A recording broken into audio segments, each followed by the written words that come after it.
Powered by the Inside the Birds podcast. Now, live from inside the Matt Black Kia Studios. This is Football at 4. Football at 4 is powered by the Inside the Birds podcast, and it is brought to you by PropSwap, America's sports betting marketplace. Sell your sports bet and take your profit. Find out how. PropSwap.com. Download the PropSwap app today. Championship weekend, Eagles news, plenty of NFL. Geoff Mosher is here.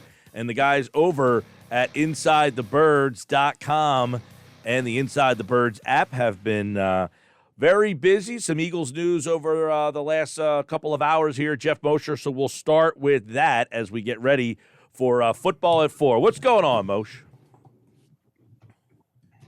Mike, how are you? I'm doing well on this Friday, man. You know, it's Friday, but we're all kind of anticipating this storm. So the weekend feels like it's going to be a mush. Yeah, I know. I thought it would be starting by now. I see it's been snowing in Philly. So far it's more like a nor'easter than a nor'easter, Mike. There's nothing going on here. Yeah, nothing going on here, right. We had the weather guy from the press on earlier. He told us if you have dinner plans tonight around 7, you should be good from 7 to midnight-ish, that you can kind of do what you want to do. And then when you wake up in the morning, you might need to figure out how to get out of your house by that point.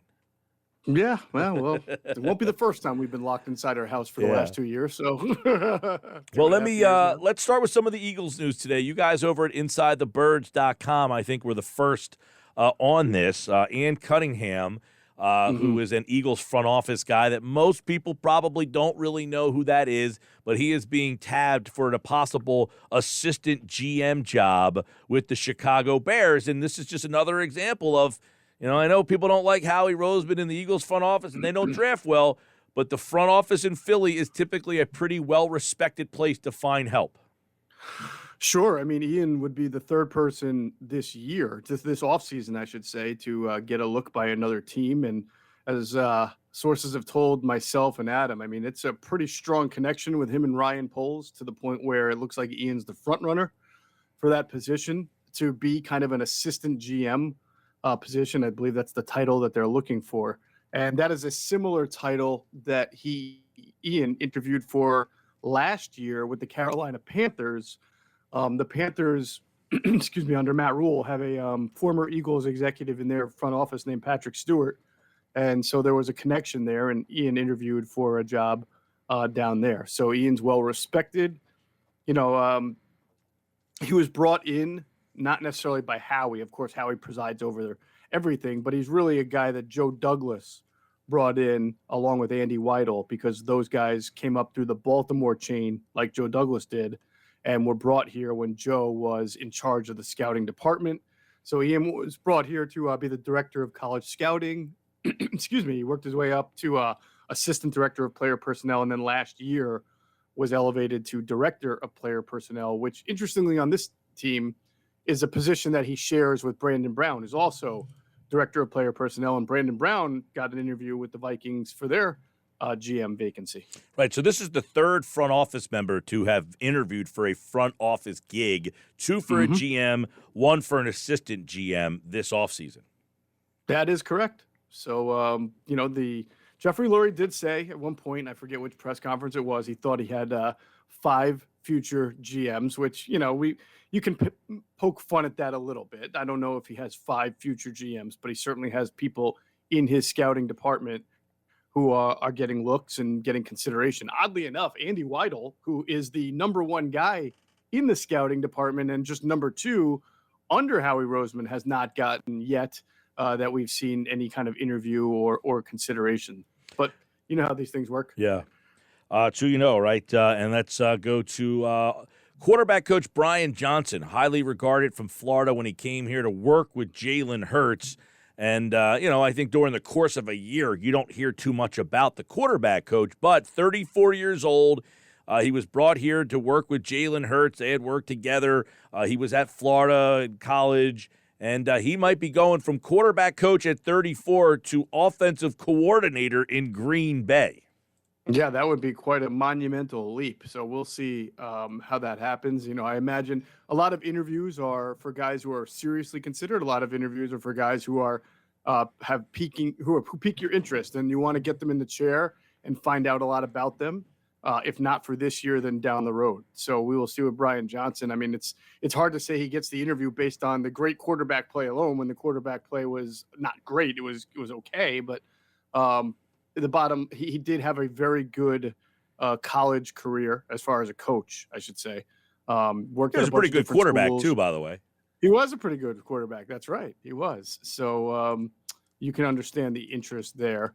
And I think what's interesting is, like you say, he was brought in. You know, he had been with Jalen Hurts and everything like that in the past.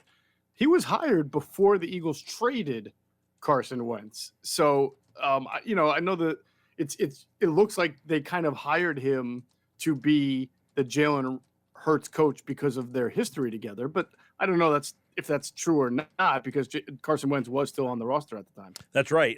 You know, I don't. You know, you take a look at what his impact may or may not have been, but what you bring in a young guy like Brian Johnson, and you try to keep all those things paired together. Like, you try to have consistency, right? To have the same coach work with the same quarterback in the same offense, and that's the incubator of trying to grow success, right?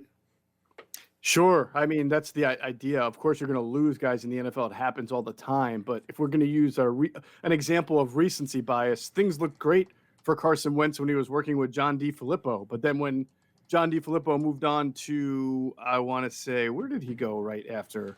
John DeFilippo was the offensive coordinator in Minnesota, correct? Yeah, that's where it was. Minnesota, correct. All of a sudden, then and Frank Reich leaves. Got fired, all of a sudden, you have different people. You know, coaching the position, and the play regresses. So of course, continuity is as long as it's good continuity, as long as you feel like your coaches are doing a good job and are adequate. You know, Joe Banner has been on with Adam and I on Inside the Birds a couple of times over the few years, and he did talk about the importance of a new coaching staff that has to bring in coaches kind of on the fly, who may just be available because they're not under contract at the time. You have to be able to recognize any mistakes you think you might have made in the hiring process and rectify them early, even at the expense of continuity, if you believe that they were mistakes. Geoff, I know this time of the year, free agency, now I'm going off the top of my head here. I believe the legal tampering starts on the 14th of March and free agency opens on the 16th of March. But that doesn't mean that the rumors won't start flying. And I know one guy's that you guys discussed over on the Inside the Birds podcast, and as being thrown around by NFL executives, is DJ Chark as a player that could have some interest to this Eagles group. In fact, I think Adam mentioned that, hey, they looked at him to draft. They ended up taking Dallas Goedert instead. But here's a young guy who's now a free agent, and it seems that there's some dots you can connect that maybe the Eagles would have interest in DJ Chark. Yeah, I mean, first of all, the need for a veteran receiver who can play that X position is there. Also, you have the guy who drafted DJ Chark in Jacksonville working now for the Eagles, and Dave Caldwell. You have a guy who's thrown to DJ Chark now playing quarterback or backup quarterback for the Eagles with Gardner Minshew. So there's familiarity there, fills a void. So it makes a lot of sense from a lot of levels. The only thing is, when you look at Howie Roseman's history of free agent wide receiver signings since kind of having his power restored in 2016, he looks for the bargains. He has not paid the kind of money that you'll probably see Allen Robinson get on the free agent market, you know, like a 5-year, I don't know, $50-60 million. That's not been Howie's MO when it's come to wide receivers. He got Alshon Jeffrey on a 1-year deal because Alshon had the PED thing that year, and he had multiple injuries, and I think teams were afraid to get into bed with him long term. So Howie gave him a 1-year deal, but he probably gave him more money than anybody else would have been willing to give him over 1 year. So that's how he got Alshon, and then wound up re-signing him to a bit longer contract in the middle of the year. You look at Mike Wallace, Deshaun Jackson, Kamar Aiken. Trying to think if there are any other guys I can think of, but basically when he's been a bargain shopper at wide receiver in free agency. DJ Chark's coming off an injury, an ankle break, right? So it's possible teams might be scared to give him a long-term deal, and that's where Howie can kind of maybe come in with a 1 or a 2-year deal. But there's also, as much as we talk about the Eagles having cap space, I think the one thing that we don't talk about in that conversation is there are a lot of teams with cap space, and there are a lot of teams that have shown to be risky or risk averse sometimes with all that money. So DJ Chark is still young enough where you could see, even coming off an injury, where he may get a pretty decent deal. And I don't know if Howie will want to kind of compete with that. Yeah, Pro Football Focus projects a 3-year, $13 million deal for a guy like Chark, because he is kind of, I guess, somewhere in limbo with that fractured ankle. He's coming off of a kind of a 2020 down year. He had a big year in 19, but took a step back. So, hey, who knows? Maybe Roseman finally says, hey, we've got to put a little bit more, because I got all these draft picks. So instead of drafting a guy, I'll spend a little extra on a guy. Well, when you especially say, a young guy. Is it 3 years, $13 million total, or 13 a year? 13 per year average. So kind of like a 3-year, $39 million contract. Somewhere in that range, yes. Yeah, so I could see Howie maybe going 2 years, but maybe a little bit more guaranteed money. We'll see. He has not given out a contract. This is relevant, right? Brandon Brooks just retired the other day. Brandon Brooks and Rodney McLeod got 5-year deals from the Eagles in 2016 as they were kind of rebuilding there. Since then, Howie Roseman has not given out a contract for, I believe, longer than 3 years to anybody, except unless he's restructuring. But I'm talking about free agents. And more so, you're seeing free agents not accept anything longer than a 3-year deal anyway, because they want to hit free agency again while they're still young. So this may work in some regards to the Eagles' advantage. They don't have to give out a long contract. And if it's not that much money, 3 years, 39, I guess we'll see. You know, I mean, to me, if you need, a lot of teams need wide receiver. And so it'll be interesting to see if teams could give more of that just to get DJ. Yeah, he's 6'4", 4'3" speed. He's a bigger guy.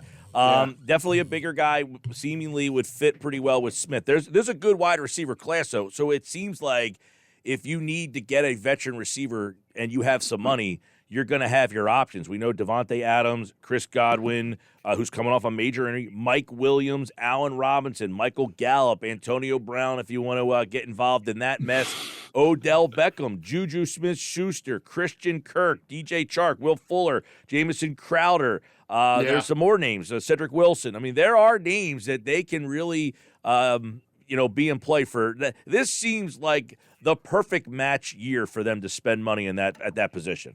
Well, actually, the way you mentioned so many names, it seems like the perfect year for Howie to continue to bargain shop and say, look, I'm not going to go out there and get Allen Robinson. I'm not going to get Chris Godwin. I'm not going to get who's the third guy? There was another big-time receiver. Godwin. Who is it? Mike Williams. Devontae Adams, right? And Mike Williams. Devontae Adams as well. But I can sit here and look at that middle class and say, wow, Juju is fine for us. It's not like they need a 1,500-yard, 10-touchdown receiver. You know, they've got Dallas Goedert. They got Devontae Smith. They feel good about Quez Watkins, as you heard Nick Sirianni say. We'll see what happens with Jalen Reagor. But, I mean, if they just got, again, even in 2016, they got Alshon, but then they went out and got Torrey Smith. You're just looking for, like, steady, reliable veteran receivers. And a bunch of guys you mentioned in that boat fill that role that you don't have to sit there and give like 3 to 4 year, $20, $30, $40 million contracts to. Yeah, I think you're dead on there. Is you don't need Devontae Adams, but if you get one of those secondary players, because I guess the hope is that this player doesn't have to be better than Smith. He just needs to complement Smith.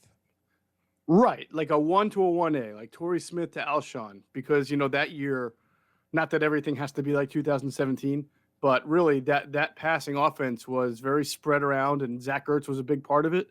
And I think Dallas Goedert can be an equally big part of next year's offense, just like we saw over the last 6 or 7 games of this past season. He can be a guy that catches 70 to 80, maybe a little bit more balls, and gets close to 1,000 yards, and is that central to what they do offensively, assuming, Mike, that next year's scheme is still kind of a West Coast looking offense, and they're not going to do something different and build like a Raven style offense. We don't really know what they're going to do. No, but one guy you mentioned with DJ Chark was Gardner Minshew, and I'm interested to get your take on how do you see them adding a quarterback in the draft in trying to do what they did last year? They signed a veteran quarterback, traded for a veteran quarterback to have the ability to spin off one of those quarterbacks. So they added a draft pick because they had two veteran quarterbacks in their room. So we know they love to add quarterbacks. Do you anticipate them trying to draft one or maybe even sign another veteran? Do you think they would be making calls to try to move Minshew? It depends on what they do. Yeah, all right, there's a couple of different scenarios. If they were to bring in a Russell Wilson or Deshaun Watson, right, then you're probably not going to have Jalen Hurts here. It's either one or the other, I would think. And in that case, you would want to keep Gardner Minshew as your backup.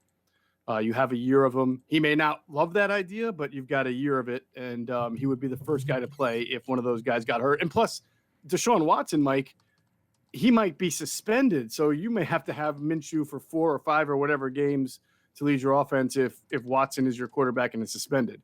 But let's put that aside because that's still we think is an unlikely scenario, but has to be discussed.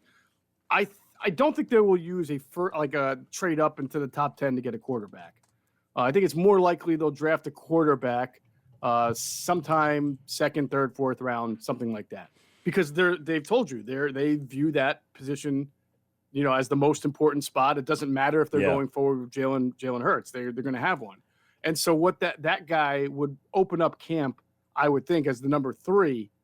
And so Minshew would still be number 2, but it might see a scenario where by the trade deadline, you can trade Minshew or somebody gives you an offer for Minshew coming out of training camp and you're comfortable with the guy that you drafted then becoming your backup. So it gives you the optionality on either keeping Gardner or being able to trade him if the value is there. Yeah, I think he's an interesting name to keep an eye on because you wonder, are there teams that are going to call about Gardner? Are they going to call and say, hey, what are you looking to get for Gardner? And if Howie has, fourth round, and someone says, oh, he's a quarterback, fourth round, he played well enough, boom, what's that threshold that you say we'd rather keep him as opposed to, hey, you giving us another asset, we'll take it?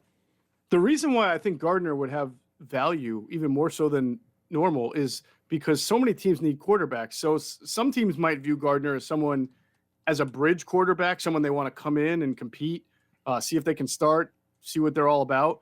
And then other teams, Mike, as we're seeing, are really placing a higher priority on having a good backup quarterback. And so if another team says, here, I'll give you some good value because we want Gardner Minshew to be our backup, then the Eagles would probably be silly not to do the deal, especially if they've drafted or brought in another quarterback and have 3.